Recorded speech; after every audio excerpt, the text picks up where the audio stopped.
大場さん、こんにちは。はい、こんにちは。今日は何を教えてくれるんでしはい、ょうか。今日はですね、黒松のこれからの時期ですね、黒松の芽切りという作業が去年も、ご説明したんですが、今日はですね、実を言うと5月の30日ですね、5月の30日ということで、通常ですとこんな早くは芽切りしないんですけど、なんで今年こんな早くにやるかというと、芽切りをどうしたらいいかなというふうに考えていらっしゃる方が、いらっしゃるかもしれないですが、そういう方たちのためにですね、前もって、準備ができるようにこの今日5月30日ですが、もう葉が長くなることを覚悟の上でちょっとやっていきたいと思います。でだからあんまりちょっと大きいやつとかいいやつはできないのでですね、こういったちょっと小さいやつでやろうかと思うんですが、黒松に限らずですが、どういった植物もですが、木が、若いやつほどこうやって新芽の出る勢いが強いと。で今、5月30日って言いましたが、もうこの時点でこれだけ差が出てきてるわけなんですけどね。で年数としてそんなに極端に何十年も違うとかそういうものではないんですけど、これだけ若いやつ苗物に関してはこんだけ芽が伸びてしまっていると今ですね。で毎年この時期になるとお客様から問い合わせがあるんですよ。この今ものすごく伸びてるんだけど切っていいやろかっていう問い合わせが実はあるんですけど、でいやまだ早いですよという話をするんですね。で芽切りもいろいろやり方があって、今の時期にちょっとやったりすることもあるんですけど、あんまりそういう難しく考えずにですね、もう簡単にそして綺麗に、やるのにはまだちょっと早いと、少なくともあと1ヶ月ほど待たないといけないんですが、でこのままでも1ヶ月放置してて大丈夫かって全然平気なんですね。で、葉を、最近は黒松ってある程度葉が長くて、ボリュームがある方が昔はいいというふうにされてたんですけど、最近は葉を短く管理したいっていう方が増えてきております。で、そういった品種ももちろんありますし、もともと葉があんまり伸びないっていうやつがですねあるんですけども、やっぱサイズがどんどん小さくなってきた分、葉も短いのを好む方が増えてきたということもあるんだとは思うんですが、庭木の、松ですね、これも葉を短くしたいっていうお客さんが結構いらっしゃるんですね。でうちで、庭木の松の剪定を何件か受けてるとこあるんですけど、そういう方たちも葉をちょっと盆栽みたいに短くしてほしいというふうな要望がほとんどというか、私が言ってるところは全部ですね、そういう要望が強いもんですから、その分じゃあ何回にも分けてやるのも大変なので、1回で作業を終わらせる、それでいて葉を短くする、で揃えるっていうふうなことを考えて作業をするんですけれども、だいたいこの辺で、葉を短く管理しようと思ったらだいたい7月の10日前後、七夕さんぐらいをめどに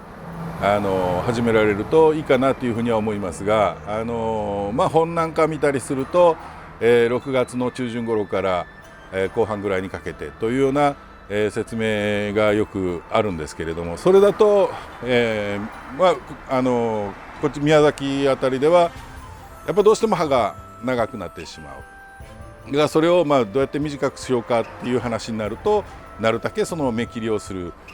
時期を遅らせてあげるというやり方ですね。去年もちょっと説明したんですけど、去年なんかちょっと紙に書いたと思うんですけどね、例えば、この棒が芽が伸びる期間だとして、芽が最初に動き始める春先から、何月何日っていう日にちまではわからないですけども、芽が動く伸びる期間っていうのが例えばこの棒の長さあるとしたらですね、早い時期、春先から早い時期に切ると残りの芽の動く成長期間というか、これが長くなりますので、当然期間が長くなれば葉が伸びるこう芽が伸びる量も多くなってくるんですけど、これをなるべく遅らせることによって葉がこう伸びる割合を減らしてあげる。で2番目の出てくる葉を短く管理しようという考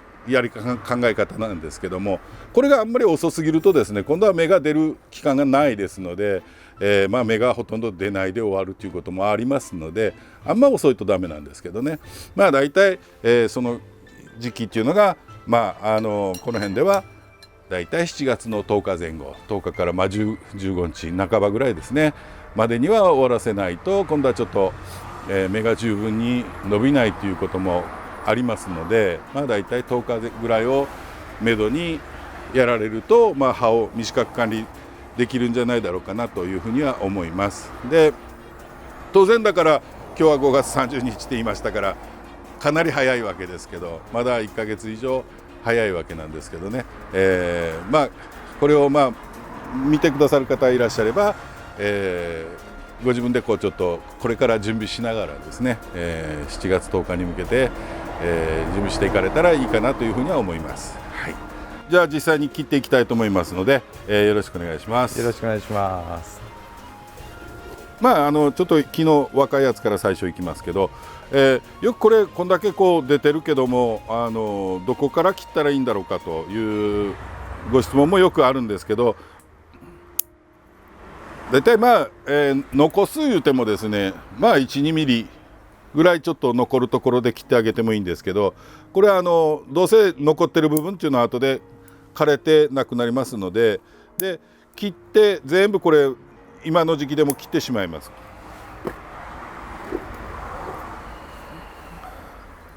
でこういうちっちゃい芽ですね、こういうのも取り残しのないように取ってあげるといいんですけど、この残してる今は小さいんですけど、これが意外と、秋まで行くと結構長い葉になってしまったりしますので、今、もうこれで芽切り終わったんですけど、去年もちょっと説明したんですけどね、ここものすごく勢いが良かったんですね。当然どんな木植物でもですけど、上栄養分っていうのは行きがちなので、上の方が元気がいいのは当然っては当然なんですけど、で下の方がちょっと弱くなってくるっていうのはどんなやつでもあれなんですけど、それもバランスを取るっていうかですね、これだけ葉っぱがたくさんあるとやっぱそれだけ勢いも良くなりますので、ちょっと葉っぱの数を減らしていきます。全部取る必要はないんですけど、下の方から順にちょっとこう取ってあげて数を減らしていきます。そうすることによってちょっと上の方に行く養分というかですね、それをちょっと減らすことができます。これはポット苗ですね。今これ倒れないようにちょっとこれ入れてますけど、こんな感じでやっていかれると、ちょっと先ほどよりは行く量が若干減ってくると、次に出てくるやつの、勢いも少し止めることができると。でどうせこれはまた芽が揃い終わったらですね、またこれは今年の今度は秋に全部葉はどうせ抜かなきゃいけないんですけど、葉先はちょっと赤くなりますけど、周りとちょっとバランスを取る意味でこうやってちょっと切ってあげるとすっきりしますので、なかなか小さいとイメージが湧きにくいかもしれないですけどね。続いてちょっと今度はこっちの方に行こうと思うんですけど、この草ただの雑草のようにあるけど、これ実は立浪草いうてですね、紫花が一般的なのかな。でただこれピンク花が咲くやつですね。ちょっと他のところにあるやつが飛んだんでしょうね。飛んでこうやって出てきてるんですけど、中むしるのもったいないなと思ってそのまま今置いてますけど、これも先ほどと同じでこういう芽出てるとこからですね、もうプチッと全部切ってあげます。見ますかね、もうこの辺からこう切ってあげるんですけどね。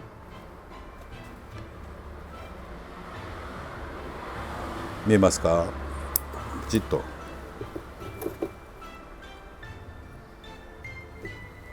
全部こうやって切ってあげます。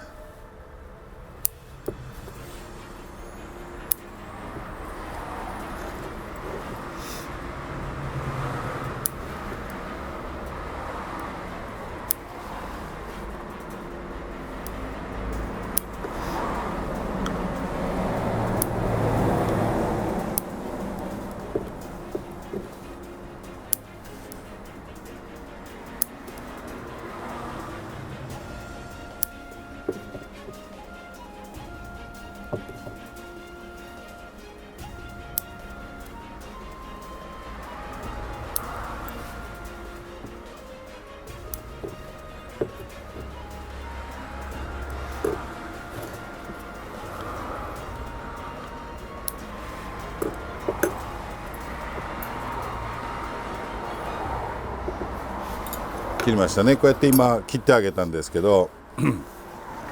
まあ先ほどと同じで、まあこのぐらいのやつだったらそんなに気にしなくてもいいんですけど、まあちょっと若干多めのところは葉っぱをこう抜い取ってあげると、若干ですけどね、勢いを少し減らすことができますので、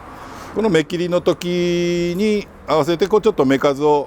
変えてあげてもいいですけどね。だいたい1つのところから2つぐらいをめどに、こんな感じでですね、まあこう出てる目ですね、ここから切っていくんですけど、まあハサミはどんなやつでもいいんですけど、先がこうやっぱちょっと尖ったというか、ちょっと先が少し細いハサミを使われた方がいいかとは思います。もうここから立ち上がったところから、まあ1ミリかそこらでも全然いいんですけど、まあ残さなくてもいいんですけどね、ポチッとこ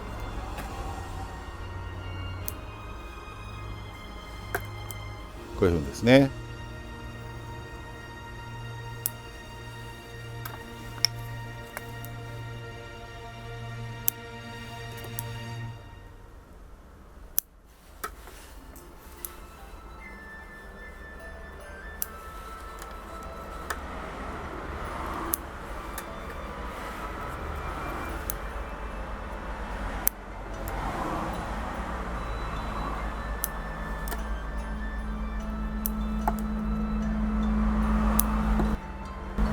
というんですね。もう出てる分を全部切ってあげて構わないので、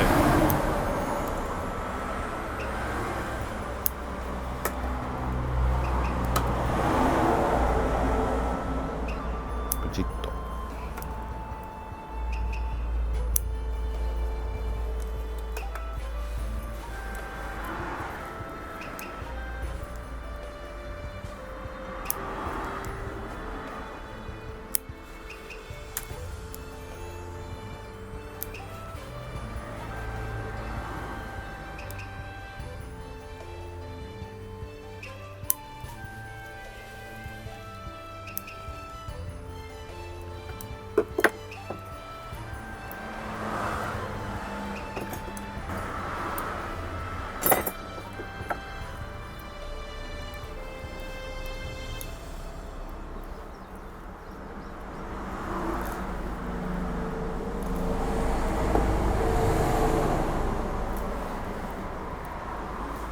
まあ今のうちにこうやって古葉の数を減らしておくと、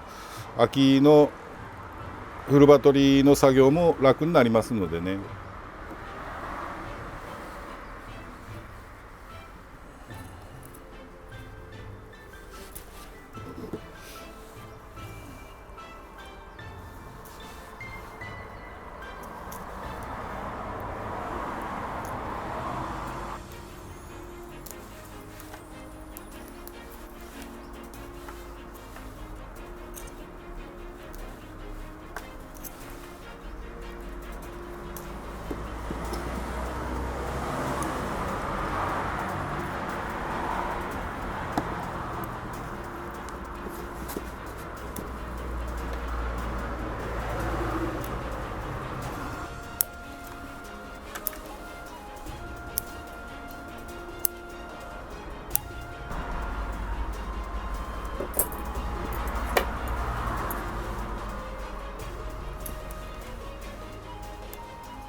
はい、こんな感じですね。